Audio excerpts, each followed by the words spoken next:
there is a special kind of exhaustion. It's reserved for the woman who has always had to be strong alone. It feels like a heavy weight with no name. It's a silent battle you fight in the quiet hours of the night. You've looked everywhere for answers. You've read self-help books and tried new routines. You've used sheer force of will, but the burden is still there. What if the solution isn't a new strategy? What if it's a single, deep understanding? It is a piece of insight so important that it changes everything. According to the psychologist Carl Jung, this insight is the true start of healing. Before we continue, we must ask, are you ready to finally understand what this is?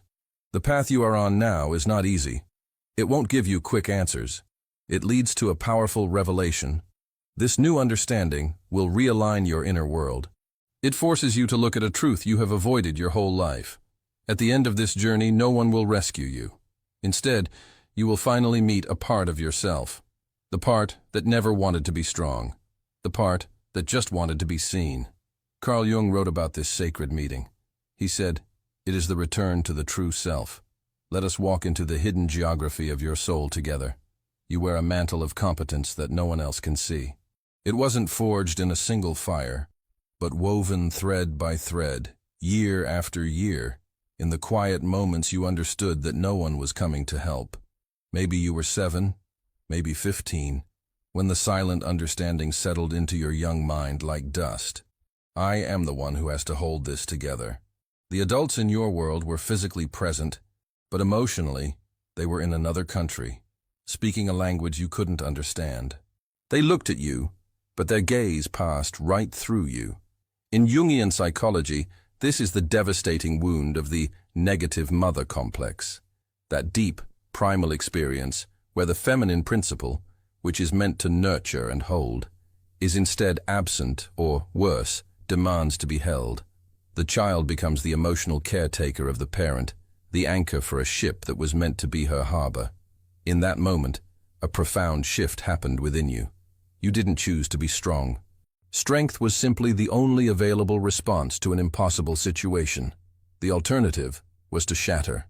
A child's psyche is miraculously adaptive, but this adaptation comes at a cost.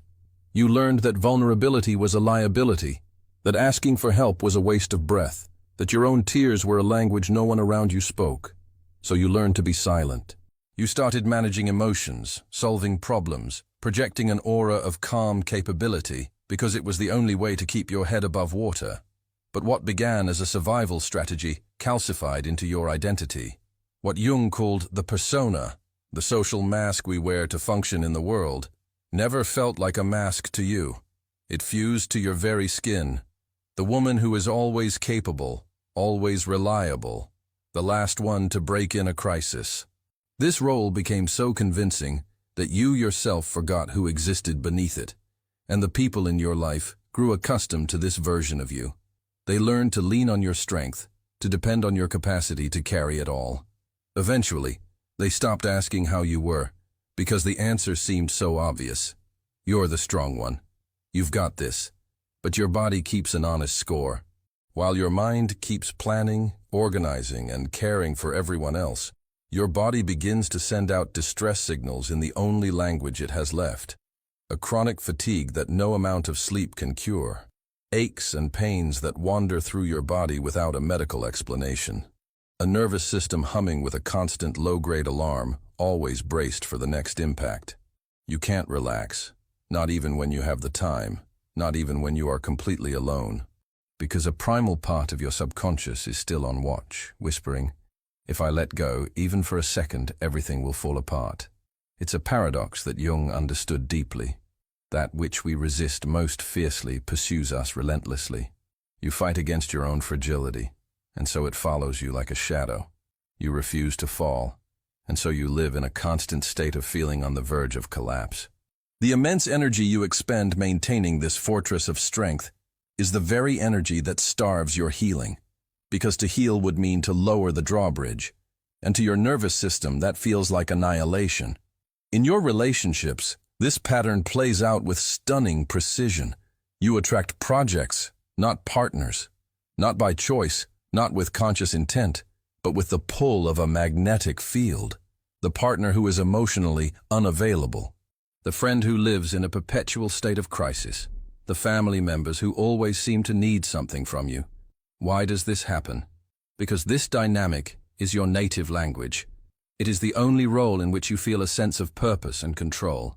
When you are the rescuer, the fixer, the giver, you never have to risk the terrifying vulnerability of receiving. To receive would be to return to that primal state of need you experienced as a child, when you reached out and found no one there. This is not a conscious decision. You don't wake up thinking, "Today I will find someone who needs me so I can avoid my own needs." It operates on a much deeper level, in the realm of the unconscious. Jung called it the repetition compulsion, that haunting tendency of the psyche to recreate the circumstances of an original wound, unconsciously hoping to resolve it this time. You are drawn to people who mirror your own emotional abandonment because some part of you believes that if you just give enough, love hard enough, fix enough, you will finally earn the prize that was withheld from you as a child. The feeling of being cherished, of being enough, just as you are. But it never works. It can't. Because healing the wound doesn't come from repeating the pattern more perfectly. It comes from finally breaking it. And that break begins with a painful flash of insight. You are not giving from a place of generosity, but from a place of profound lack. You are not helping from a place of pure love, but from a place of deep-seated fear. Fear that if you are not useful, you will be abandoned. Fear that your worth is measured only by your output. This realization is like the stage lights flickering on, revealing the flimsy set you've been performing on your entire life. There is a form of loneliness that has nothing to do with being alone. You can be in a crowded room, laughing with friends, and feel an existential isolation so profound it steals your breath. It is the loneliness of the person who has never been truly seen, not the capable persona, not the strong woman, but the trembling, tender being underneath. It is what Jung described as the hunger of the soul, that unquenchable thirst for true resonance, for someone to see all of you and not turn away. Your parents may never have been physically absent, but emotionally, they were on a distant continent. This is a particularly confusing kind of trauma, because there is no clear wound to point to. You weren't abandoned in the traditional sense, but you were left to navigate the vast, often terrifying landscape of your inner world entirely on your own. And so you grow up with this strange cocktail of guilt and grief. Guilt for feeling abandoned when, on the surface, you had everything. And grief for the emotional presence you craved and never received. This emotional neglect shapes the way you move through the world. You learn to shrink your needs, to tuck them away, to treat them as unimportant inconveniences. You learned that love is conditional, something to be earned through performance, through strength, through being as little of a burden as possible. So you carry everything yourself, even when there are people standing right next to you who would be willing to help. Because to accept help would be to admit that you need it. And that feels like failure. In your quietest moments you might wonder, why does even my success feel so hollow? You may have achieved everything you set out to. You are competent, respected, perhaps even admired. But there is a persistent emptiness that no accomplishment can fill. Why? Because the wound is not external.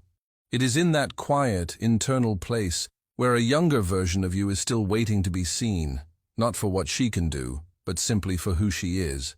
Now we arrive at a turning point, a moment that is critical for everything that follows. Jung called the process you are now entering individuation. This is not an esoteric concept. It is the most painful and liberating journey a human being can take. Individuation is the process of allowing the false self to die so that the true self can be born. It begins by asking the terrifying question, who am I, if I am not the one who holds everything together? This question often triggers sheer panic. Your entire identity has been constructed around this role. If you were to lay it down, what would be left? The fear is real, because in a very real sense, a part of you is dying. But it is the part that was never truly you. It was a brilliant, necessary survival structure you built when you had no other choice. As an adult, you have a choice. You no longer have to play this part. But the fear of letting go is immense. The path of individuation leads you directly into the arms of your own shadow. In Jungian terms, the shadow is not the evil within you. It is everything you had to disown in order to be acceptable and to survive. For you, the woman who had to be strong, your shadow is filled with all the emotions you deemed unacceptable. Rage, grief, bone-deep exhaustion, resentment, and profound disappointment. Rage at those who were not there for you. Grief for the childhood you never had. Resentment toward those who took your strength for granted.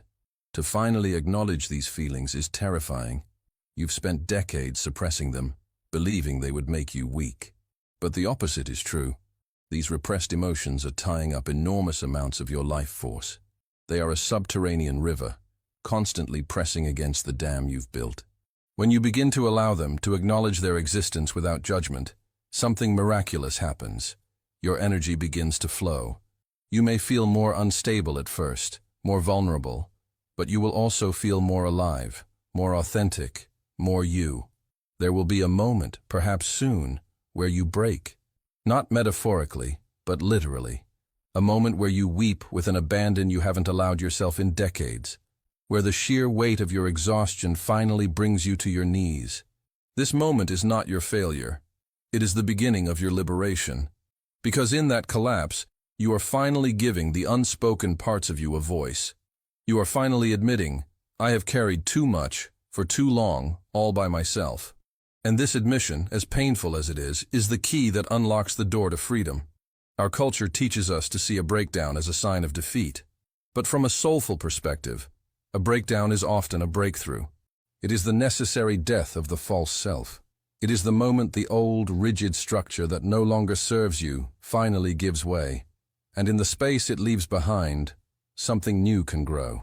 Something built not on fear, but on authenticity. Something that doesn't need to perform, but simply gets to be. Inside you, the little person you were before the world demanded your strength still exists. She did not disappear. She is waiting, in that deep inner chamber Jung called the soul. She is waiting for you to come back for her, to look at her and say, I am so sorry I had to leave you behind. I am sorry I forced you to grow up so fast. You deserved to play. You deserved to be small. You deserved to be held.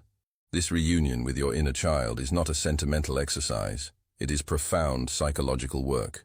Jung believed we must become for ourselves the loving presence we never had. This is often called reparenting. You cannot change the past. You cannot go back and get what you needed. But you can, right now, begin to offer it to yourself in a way no one else ever could. This means learning to speak to yourself with the tenderness and patience you would offer a beloved child. It means honoring your own limits, taking your needs seriously, and allowing yourself rest without guilt. It also means taking responsibility, not for what was done to you, but for what you do with it now. No one is coming to save you. But the good news is, you no longer need to be saved. You are learning to save yourself.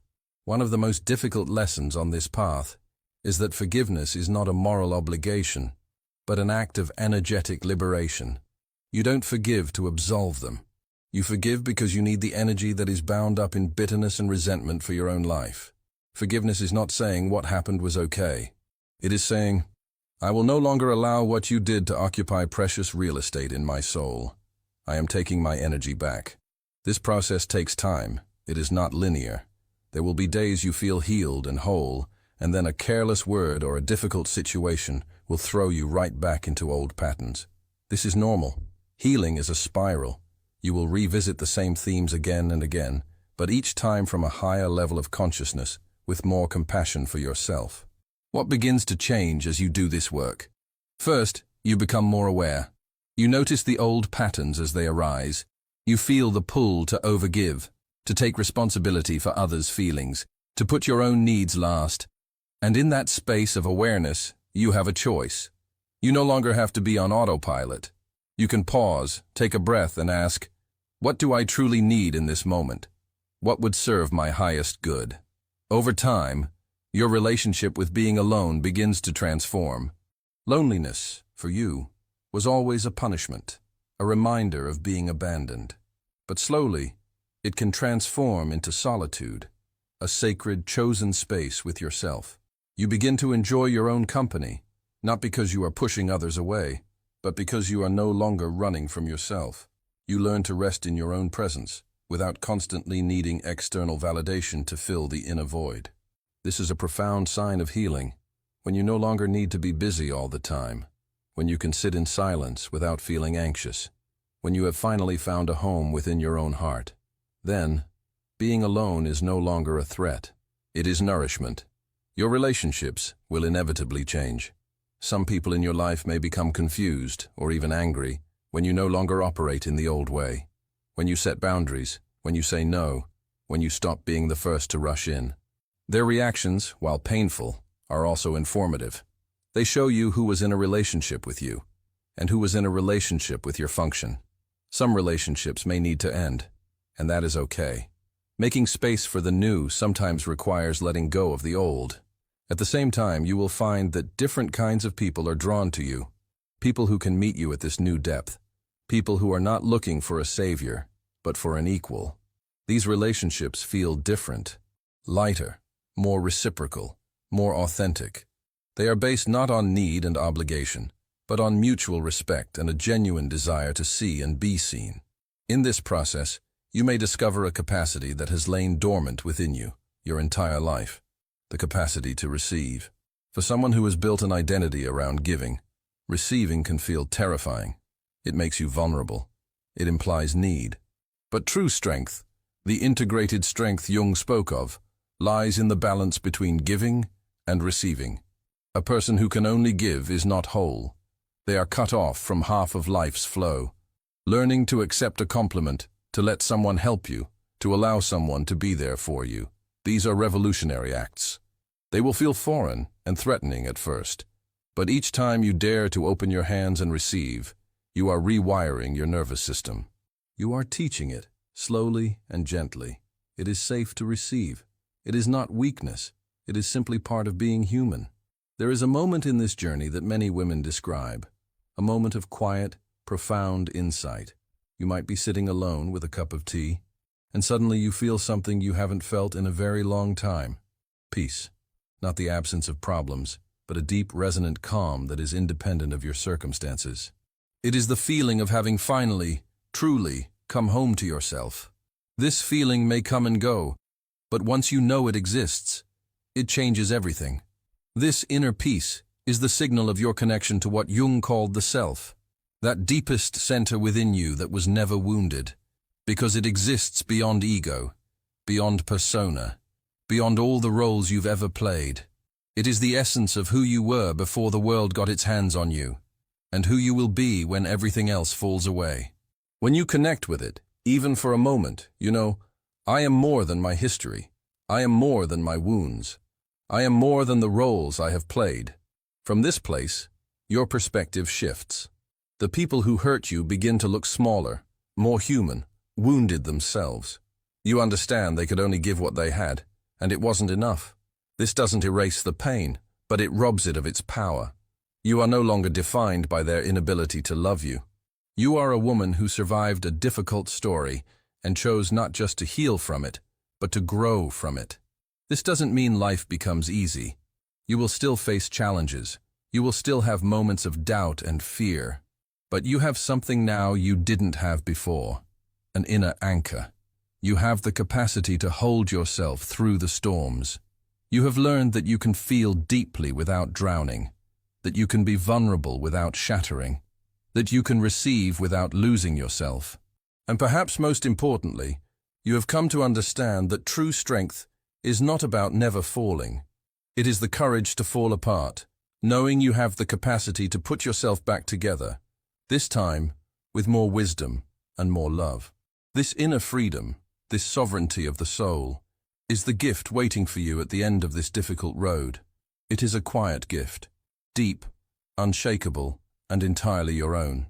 The women who have walked this path carry a certain presence. It's a quiet authority, a groundedness that others can feel. They have nothing left to prove. They are simply, authentically themselves. And in that simple state of being, there is a power far greater than any armor they ever wore. You are on this path. Perhaps you are at the beginning, where everything still hurts. Perhaps you are in the middle, fighting to break old habits. Or perhaps you are further along, and these words feel like a homecoming. Wherever you are, it is exactly where you need to be. There are no wrong turns on this journey. Every step, even the ones that feel like they go backward, is part of it. This is the heart of individuation. It is not about reaching a final destination of perfection.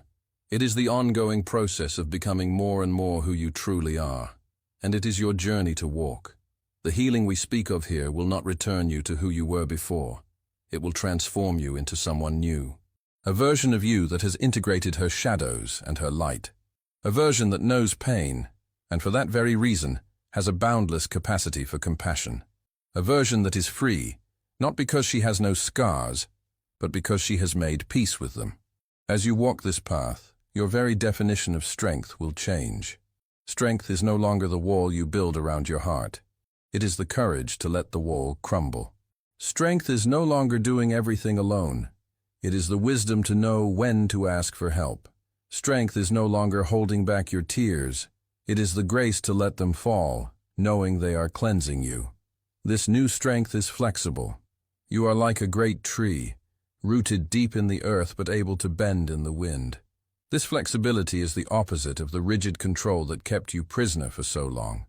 And one day, you will look back, not with regret, but with a quiet sense of awe at how far you have come. Not because your life is perfect, but because you no longer betray yourself. In that moment, you will understand the simple, profound truth. You do not have to be strong to be loved. You do not have to be perfect to be worthy. You are allowed to be human, with all your beautiful imperfections, and you are enough. You have always been enough. The love you have been searching for your whole life does not live outside of you. It begins the moment you turn toward yourself with acceptance. This realization is not an ending. It is a new beginning. The beginning of a life where you walk with yourself, not against yourself, where your wounds no longer dictate your choices. They are part of your story, but they are no longer the whole story. You will still have moments of doubt, in which the old fears arise, in which you wonder if you are really on the right path. This is human, but now you have something you didn't have before. The ability to hold yourself in those moments. The ability to say to yourself, I see you. I'm here. You're not alone.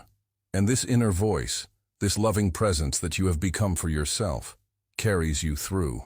The relationship with yourself is the most important relationship you will ever have, because it is the foundation for all other relationships.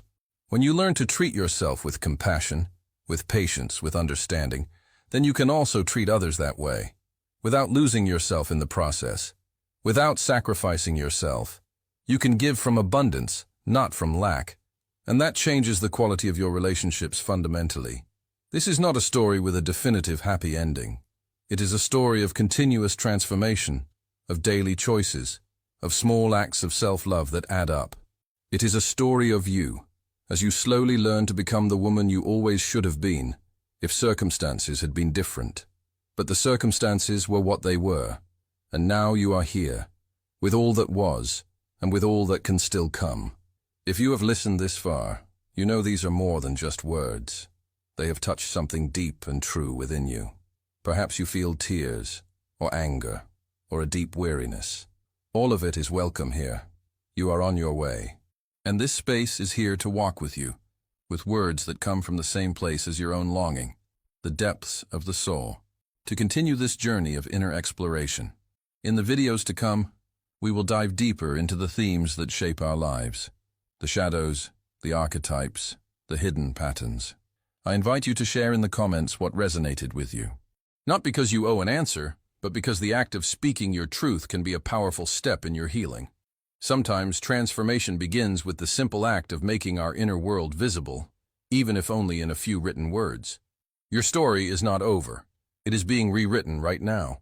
And to stay with the process when it's hard, to keep walking, step by step, with yourself by your side, that is the bravest thing you will ever do.